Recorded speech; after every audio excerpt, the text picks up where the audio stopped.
Hello friends, എല്ലാവർക്കും നമസ്കാരം. നിങ്ങൾ ഏവരും കാത്തിരിക്കുന്ന അലീനയുടെ ഇനി വരാനിരിക്കുന്ന അതായത് അപ്കമിങ് വിശേഷങ്ങളിലേക്ക് എല്ലാ കൂട്ടുകാർക്കും സ്വാഗതം. എല്ലാവർക്കും നല്ലൊരു ദിവസം ആശംസിച്ചുകൊണ്ട് തന്നെ വിശേഷത്തിലേക്ക് കടക്കാം. അതിനു മുമ്പായിട്ട് ആരെങ്കിലും നമ്മുടെ ഈ ചാനൽ ആദ്യമായിട്ട് കാണുന്നുണ്ടെങ്കിൽ ഇതുവരെ സബ്സ്ക്രൈബ് ഒന്നും ചെയ്തു വെച്ചിട്ടില്ലെങ്കിൽ ഒന്ന് സബ്സ്ക്രൈബ് ചെയ്ത് വെച്ചോളൂ കേട്ടോ. അതിനോടൊപ്പം നമ്മുടെ വീഡിയോ ഇഷ്ടപ്പെടുന്നവരാണെങ്കിൽ വീഡിയോ കാണുമ്പോൾ തന്നെ ഒരു ലൈക്ക് ഒരു ഹൈപ്പ് ഒക്കെ അടിച്ചിട്ട് കാണാൻ വേണ്ടി ശ്രമിക്കണം. ഫേസ്ബുക്കിലാണ് കാണുന്നതെങ്കിൽ ഒന്ന് ഫോളോയും കൂടി ചെയ്തേക്കണേ. അപ്പൊ നേരെ വിശേഷത്തിലേക്ക് തന്നെ പോവുകയാണ്. അങ്ങനെ നമ്മുടെ സ്റ്റാൻലി ഭയങ്കര കർക്കശക്കാരനാണ്. സ്റ്റാൻലി എങ്ങനെയൊക്കെയോ മാറ്റിയെടുക്കുകയാണ് നമ്മുടെ അലീന. സ്റ്റാൻലി എന്ന് പറയുന്ന ഒരാള് പട്ടാളക്കാരനായതുകൊണ്ട് തന്നെ പട്ടാള ചിട്ടയൊന്നും അല്ല, അവിടെ തോന്നിവാസം എന്ന് വേണമെങ്കിൽ പറയാം. അതുപോലെയാണ് നടന്നുകൊണ്ടിരിക്കുന്നത് അവിടുത്തെ കാര്യങ്ങളൊക്കെ. അതായത് ഒരു ഉത്തരവാദിത്ത ബോധം ഇല്ലാതെ കാര്യങ്ങളൊക്കെ അവിടത്തെ കാര്യസ്ഥന് അല്ലെങ്കിൽ ഡ്രൈവർ, വേലക്കാരികൾ ഇങ്ങനെ നോക്കി നടക്കുന്ന ആള്. അപ്പൊ ഇവരൊക്കെയാണ് ചെയ്തുകൊണ്ട് പോകുന്നത്. ഒരു കൃത്യനിഷ്ഠയും ഇല്ല കേട്ടോ. കണക്കോ കാര്യങ്ങളോ അതൊന്നും നോക്കുന്നൊന്നുമില്ല. ഏതായാലും നമ്മുടെ അലീന അതിനൊക്കെ ഒരു മാറ്റം വരുത്താൻ പോവാണ്. അപ്പൊ അലീനയ്ക്ക് ആദ്യം അവിടെ നിൽക്കാനൊക്കെ കുറച്ച് ബുദ്ധിമുട്ടൊക്കെ ആയിരുന്നു. പിന്നെ സാരമില്ല, പോട്ടെ, എന്റെ പപ്പയല്ലേ, പപ്പ ഉണ്ടാക്കുന്ന അധ്വാനിക്കുന്ന പൈസ മുഴുവൻ ഇങ്ങനെ കളഞ്ഞാൽ കൊള്ളുവോ എന്ന് തന്നെ ഒരു ധാരണ നമ്മുടെ അലീനയ്ക്ക് തന്നെ വന്നു.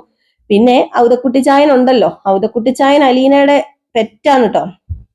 സത്യം പറഞ്ഞ ഔതക്കുട്ടിച്ചായന്റെ പെറ്റാണ് അലീന. അതുപോലെയാണ് രണ്ടുപേരും അങ്ങോട്ടും ഇങ്ങോട്ടും ഭയങ്കര കൂട്ടുകാരെ പോലെയാണ്.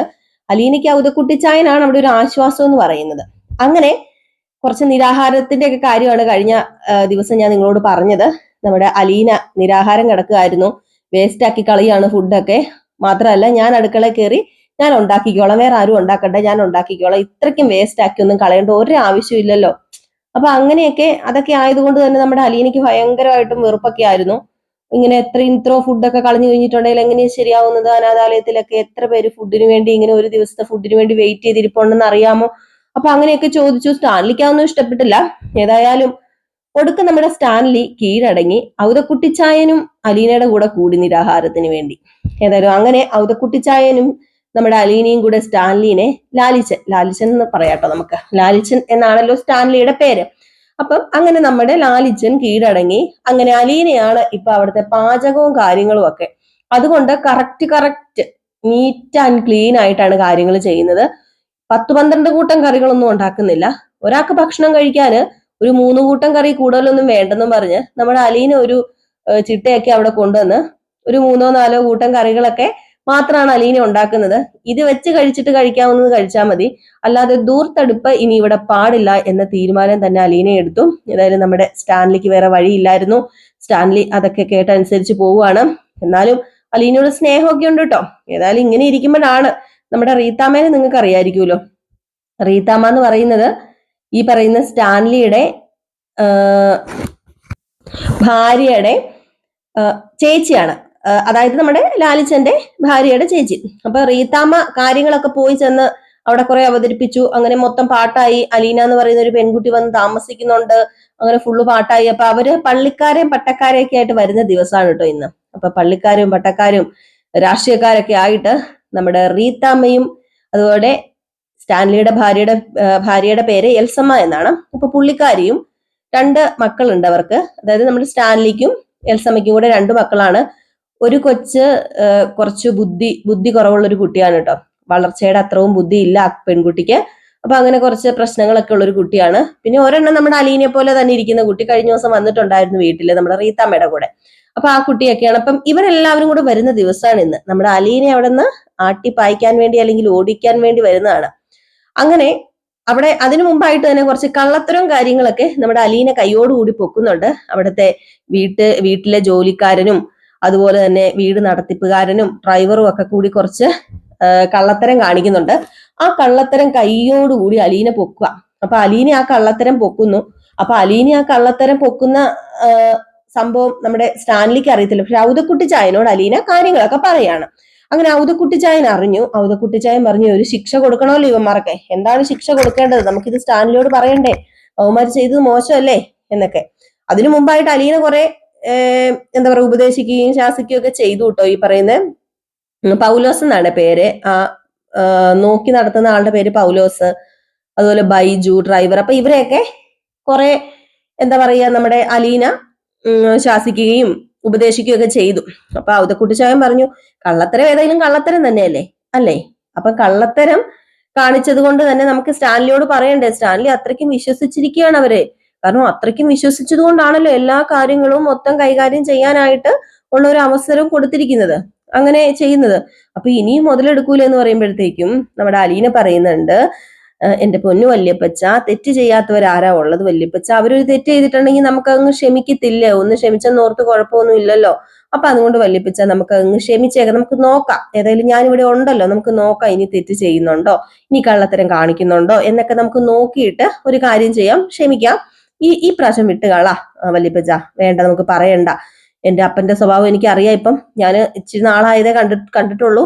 പക്ഷെ അപ്പച്ചൻ അറിയാലോ, അപ്പച്ചന്റെ മോന്റെ സ്വഭാവം. വല്യപ്പച്ച, അവരെ ചിലപ്പം അവിടെ ഒരു തോക്കുണ്ടല്ലോ, ആ തോക്ക് വെച്ച് വെടിവെച്ച് ചിലപ്പം ആ തന്തയ്ക്ക് ഭ്രാന്ത് വന്നാൽ കൊല്ലും. അപ്പൊ അതുപോലെയാ. അപ്പൊ അതുകൊണ്ട് വേണ്ട, പപ്പയോട് ഇതൊന്നും പറയണ്ടെന്ന് പറഞ്ഞു. അപ്പൊ അലീന പറഞ്ഞത്, എന്നാ ഓക്കെ, നീ പറഞ്ഞത് കൊണ്ട് ഞാൻ പറയുന്നില്ല. പക്ഷെ ഇനി ഇവന്മാർ ഇത് ആവർത്തിക്കരുത് കേട്ടോ അലീന എന്ന് പറയുമ്പോ, ഞാനല്ലേ പറയുന്നത്, ഇനി അവരത് ആവർത്തിക്കത്തില്ല വല്യപ്പച്ച, ഞാൻ ആ വാക്ക് പറയുന്നതെന്നൊക്കെ പറഞ്ഞു. ഏതായാലും ഈ ഒരു സമയത്ത് നമ്മുടെ പൗലോസ് എന്ത് ചെയ്യുന്നു, പൗലോസിനൊരു ആഗ്രഹം, പൗലോസ് ഒന്ന് വീട്ടിൽ പോകണം. അങ്ങനെ നമ്മുടെ പൗലോസ് പോകാൻ വേണ്ടി സ്റ്റാൻലിയുടെ അടുത്തേക്ക് ചെന്നു കേട്ടോ. അപ്പൊ സ്റ്റാൻലി ചോദിച്ചു, ഇതെന്താടാ നീ കെട്ടി പിറക്കിയൊക്കെ നീ എങ്ങോട്ട് പോകും, നീ നാട് വിട്ടു പോവുകയാണോ, നീ സാധനങ്ങളെല്ലാം കെട്ടിപ്പിറക്കി വെച്ചിട്ടുണ്ടല്ലോ എന്ന് പറഞ്ഞപ്പോഴത്തേക്കും, അത് പിന്നെ മുതലാളി ഞാൻ കുറച്ച് ദിവസം ഒന്ന് ലീവ് എടുത്തോട്ടെ, ഞാൻ ലീവ് എടുത്തിട്ട് വരാന്ന് പറഞ്ഞപ്പോഴത്തേക്കും, നീ ലീവ് എടുക്കാൻ പോവാണോ? ആ അതേന്നേ, അതെ, വീട്ടിലെ കുറച്ച് കാര്യങ്ങളൊക്കെ ഉണ്ടേ, കുറെ നാളായില്ലേ പോയിട്ട്, അപ്പൊ ലീവൊക്കെ എടുത്തിട്ട് ഞാൻ വരാന്ന് പറഞ്ഞപ്പോഴത്തേക്കും സ്റ്റാൻലി പറഞ്ഞു, നീ പൊക്കോ, കാരണം ഇവിടെ ഒരു കാർന്നോത്തി ഉണ്ടല്ലോ ഇപ്പം, അവളാണല്ലോ ഇപ്പൊ ഇവിടുത്തെ കാര്യങ്ങളൊക്കെ നോക്കി നടത്തുന്നത്. അപ്പൊ പിന്നെ നീ ഇപ്പൊ ഫ്രീ ആണല്ലോ, അപ്പൊ നീ ഒരു കാര്യം ചെയ്യ്, നീ പൊക്കോളാൻ പറഞ്ഞു. അപ്പം നമ്മുടെ പൗലോസ് ചോദിച്ചു, എന്നാ പിന്നെ എനിക്കൊരു 5000 രൂപയുടെ ആവശ്യമുണ്ട്, ഒരു 5000 രൂപ തരുമോ? എന്നാ പിന്നെ ഞാൻ ആ 5000 രൂപയും കൊണ്ട് പോയിട്ട് വരാം എന്ന് പറഞ്ഞപ്പോഴത്തേക്കും നമ്മുടെ സ്റ്റാൻലി 5000 രൂപ ഒരു മുഖവരെയും ഇല്ലാതെ എടുത്തു കൊടുക്കുന്നുണ്ട്.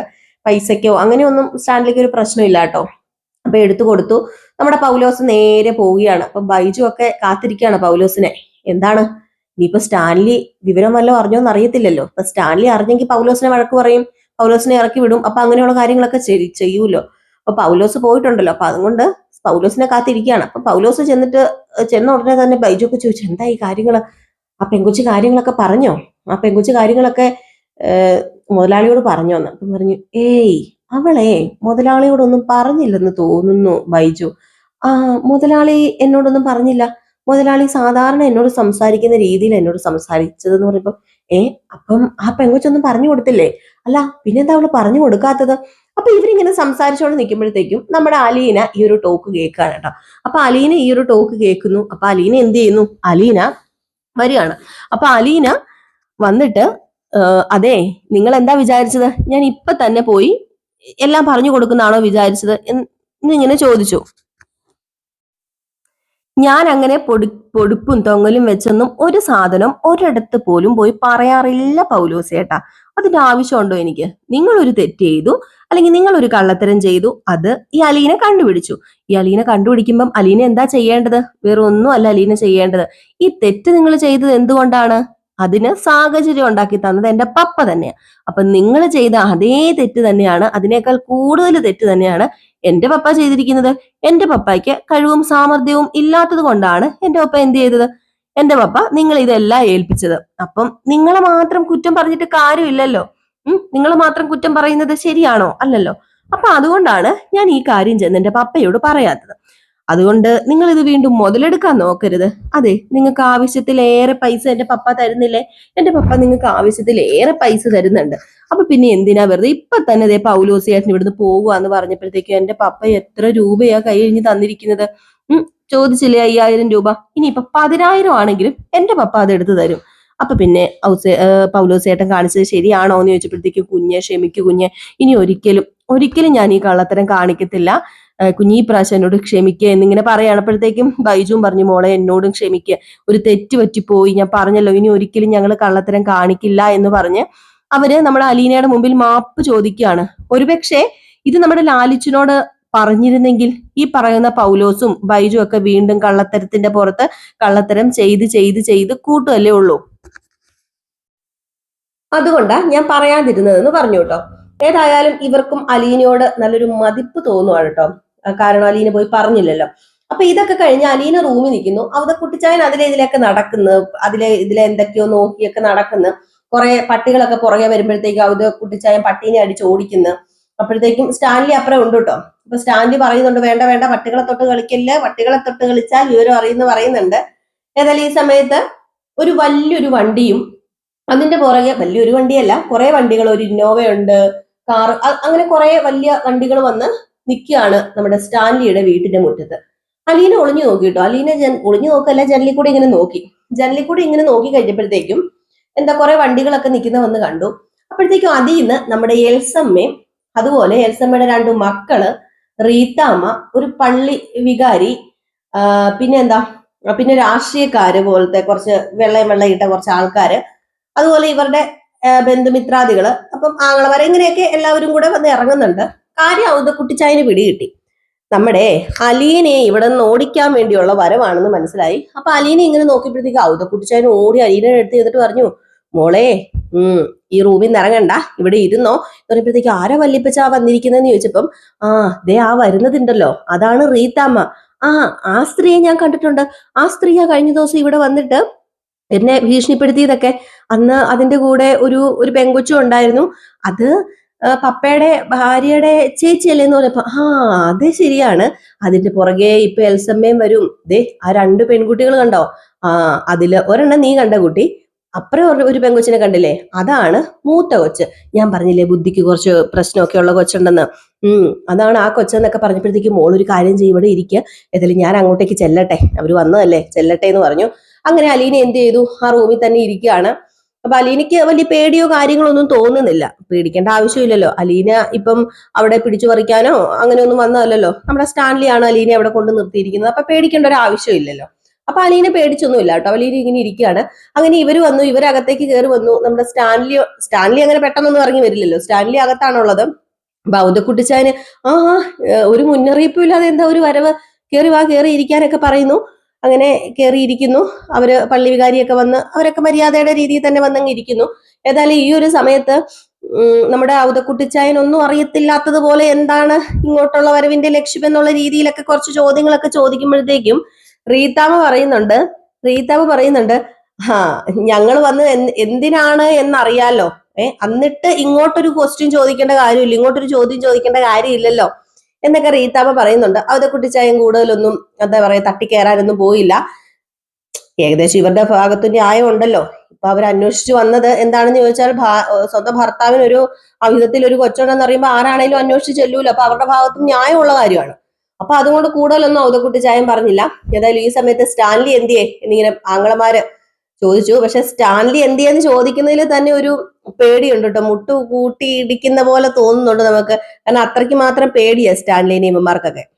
അപ്പൊ സ്റ്റാൻലി ഇവിടെ ഉണ്ട്, അവൻ ഇവിടെ ഉണ്ട്, ലാലിച്ചൻ ഇവിടെയും ഉണ്ടായിരുന്നു ഇത്രയോ നേരം എന്നൊക്കെ പറഞ്ഞു. ഏതായാലും ഈ സമയത്ത് നമ്മുടെ ലാലിച്ചൻ ഇറങ്ങി വന്നു. ലാലിച്ചൻ ഇറങ്ങി വന്നതും ഇവന്മാർക്ക് സത്യത്തിൽ പേടിയാകാൻ തുടങ്ങി കേട്ടോ. ലാലിച്ചനെ കണ്ടതും കുറച്ചൊക്കെ പേടിയാകാനായിട്ട് തുടങ്ങി. ലാലിച്ചൻ എല്ലാവരും ഉണ്ടല്ലോ, അളിയന്മാരെല്ലാവരും ഉണ്ടല്ലോ എന്നുള്ള രീതിയിലൊക്കെ ഇങ്ങനെ എന്താ പറയാ, ഒരു ഇതില്ലാതെ, ഒരു മുഖവരയും ഇല്ലാതെ നമ്മുടെ സ്റ്റാൻലിയും സംസാരിക്കുകയാണ്. ഈ ഒരു സമയത്ത് ആ പെങ്കൊച്ചിനെ കാണിക്കുന്നുണ്ടേ. ആ പെങ്കൊച്ചാണെങ്കിൽ ഞാൻ പറഞ്ഞില്ല, ബുദ്ധിക്ക് സ്ഥിരതയില്ലാത്തൊരു പെങ്കൊച്ചുണ്ട്. അവളെ കണ്ടു കഴിഞ്ഞിട്ടുണ്ടെങ്കിൽ തന്നെ അലസമായിട്ട് കിടക്കുന്ന മുടികളും, നല്ല രീതിയിൽ ഡ്രസ്സ് ധരിച്ചിട്ടില്ല, നല്ല ഡ്രസ്സ് ധരിച്ചിട്ടില്ല, ഒരുങ്ങിയിട്ടില്ല. സാധാരണ 10-17 വയസ്സുള്ള പെൺകുട്ടി എന്ന് പറയുമ്പം അവര് കൂടുതലും മുഖ സൗന്ദര്യവും അതുപോലെ ഡ്രസ്സിങ് അങ്ങനെയുള്ള കാര്യങ്ങളൊക്കെ ശ്രദ്ധിക്കൂലോ.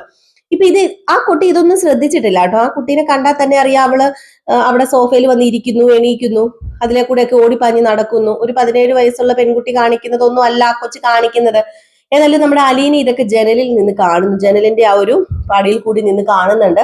അപ്പൊ അലീനയുടെ സ്വന്തം സഹോദരിയല്ലേ, എന്തെന്നൊക്കെ പറഞ്ഞാലും ഒരച്ഛന്റെ മക്കളല്ലേ.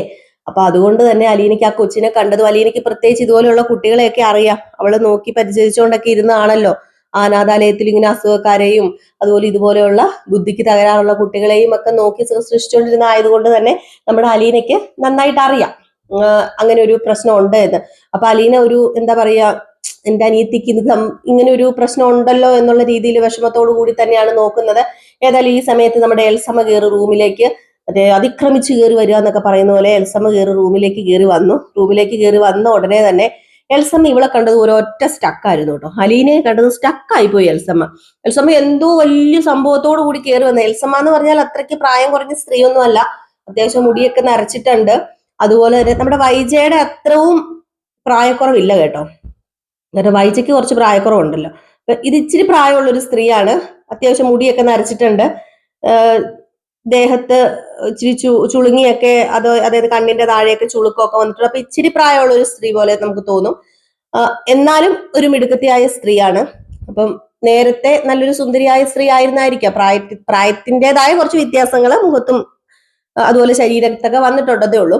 അപ്പൊ അലീനയെ കണ്ടത് ഇങ്ങനെ സ്റ്റക്കായിട്ട് നിന്നു. കാരണം ഒറ്റ നോട്ടത്തിൽ തന്നെ സ്റ്റാൻലിയുടെ മകളാണെന്ന് മനസ്സിലായി. നമ്മുടെ ഡാനിയ ഉണ്ടല്ലോ, ഡാനിയ എന്ന് പറഞ്ഞിട്ടുണ്ട് സ്റ്റാൻലിയുടെ ഇളയ മോള്. ഡാനിയനെ പോലെ തന്നെ അതേപടി ഉരിച്ചു വെച്ചിരിക്കുക അലീനയെ. അപ്പൊ തന്നെ കാര്യം പിടികിട്ടി. ഏതായാലും അലീനയെ കണ്ടതും എന്തോ വാളെടുത്ത് വെട്ടാൻ വന്ന നമ്മുടെ എൽസമ്മ ഒന്ന് സ്റ്റക്കായി പോയി. അതെന്താണോ സ്റ്റക്കായി പോയി. അലീന ചോദിക്കുന്നുണ്ട് ആരാണ് പപ്പയുടെ ഭാര്യയാണോ എന്നുള്ള രീതിയിൽ തന്നെ അലീന ചോദിക്കുന്നുണ്ട്. ഒരു മുഖവരയില്ലാതെ അലീന ചോദിക്കുന്നുണ്ട്. എന്നാൽ അലീനയ്ക്ക് പേടിക്കേണ്ട ഒരു ആവശ്യമില്ലാതെ തന്നെ ചോദിക്കുന്നുണ്ട്. അപ്പോഴേക്കും ഈ പെങ്കൊച്ച് അതിലെ നടന്ന് ഓടുകയും ചാടുകയും ഒക്കെ ചെയ്യുന്നത് കണ്ടിട്ട് നമ്മുടെ എൽസമ്മ അടങ്ങി ഒതുങ്ങി ഇരിക്കൂ എന്ന് ആ കുട്ടിയുടെ പേര് സഹിതം വിളിച്ച് ആ കുട്ടിയോട് ഇങ്ങനെ പേടിപ്പിക്കുന്നുണ്ട്. അതായത് അടങ്ങി ഇരിക്കൂ എന്നുള്ള രീതിയിൽ സംസാരിക്കുന്നു. നേരെ തിരിഞ്ഞ് അലീനയോട് എന്തോ സംസാരിക്കാൻ വന്ന നമ്മുടെ എൽസമ്മ നേരെ തിരിഞ്ഞു പോവുകയും ചെയ്തു കേട്ടോ. അലീനയ്ക്കും എന്താ കാര്യം എന്ന് പിടികിട്ടിയില്ല. ഏതായാലും ഇനി അവിടെ എന്ത് പുകിലാണ് ഉണ്ടാകാൻ പോകുന്നത് എന്ന് കാത്തിരുന്ന് തന്നെ കാണാം. ഏതായാലും ഇവര് പറയാൻ പോകുന്നത് നമ്മുടെ അലീനയെ അവിടെ നിന്ന് പറഞ്ഞയക്കണമെന്ന് തന്നെയാണ്. ഇവർക്ക് ഒരേ ഒരു നോട്ടമേ ഉള്ളൂ, വേറൊന്നുമല്ല. സ്വത്തുക്കൾ വീതം വെച്ച് കൊടുക്കേണ്ടി വരും അലീനയ്ക്ക്. സ്റ്റാൻലിയുടെ റബ്ബർ തോട്ടം, അങ്ങനെ സ്റ്റാൻലിക്ക് കുറെ സ്ഥലങ്ങളൊക്കെ ഉണ്ടല്ലോ, അപ്പൊ അതൊക്കെ പോകുമല്ലോ എന്നൊരു വെപ്രാളമാണ് ഈ റീത്താമ്മയ്ക്ക്. പക്ഷെ ഈ റീത്താമ്മയുടെ അത്രയും സ്ട്രിക്റ്റോ ഈ റീത്താമ്മയുടെ അത്രയും പ്രശ്നക്കാരിയോ അല്ല ഈ എൽസമ്മ കേട്ടോ. പുള്ളിക്കാരി കുറച്ച് സോഫ്റ്റ് ആണ്. ഈ റീത്താമ്മയൊക്കെയാണ് സത്യം പറഞ്ഞാൽ ഈ പുള്ളിക്കാരിനെ വഷളാക്കുന്നതെന്ന് വേണമെങ്കിൽ പറയാം. അപ്പൊ ഞാൻ ഇന്ന് ഇത്രയും പറഞ്ഞുകൊണ്ട് നിർത്തുകയാണ് കേട്ടോ. ബാക്കി കഥയുമായി നാളെയും മറ്റന്നാളൊക്കെ ആയിട്ട് നമുക്ക് കാണാം. നിങ്ങളുടെ സ്നേഹത്തിനും സപ്പോർട്ടിനും ഒരുപാട് നന്ദിയുണ്ട്. അത് ഫേസ്ബുക്കിലാണെങ്കിലും ഒരുപാട് പേര് നമ്മളെ ഫേസ്ബുക്കിലും ഫോളോ ചെയ്യുന്നു, നമ്മുടെ വീഡിയോസ് ഒക്കെ കാണുന്നു. അതുപോലെ യൂട്യൂബിലാണെങ്കിലും വീഡിയോസ് ഒക്കെ കാണുന്നുണ്ട്. അപ്പൊ എല്ലാവർക്കും എൻ്റെ ഹൃദയത്തിന്റെ ഭാഷയിൽ ഞാൻ എന്റെ നന്ദി രേഖപ്പെടുത്താണ് കേട്ടോ. അപ്പൊ എല്ലാവരും കാത്തിരിക്കുക അടുത്ത വിശേഷത്തിനായിട്ട്. അപ്പൊ അടുത്ത വിശേഷവുമായിട്ട് എത്രയും പെട്ടെന്ന് വരാം. അതുവരെ എല്ലാവർക്കും ടാറ്റ ബൈ ബൈ. ലൈക്ക് ചെയ്യാനും ഹൈപ്പ് ചെയ്യാനും ഫേസ്ബുക്ക് പേജിലാണ് കാണുന്നെങ്കിൽ ഫോളോ ചെയ്യാനും മറക്കല്ലേ.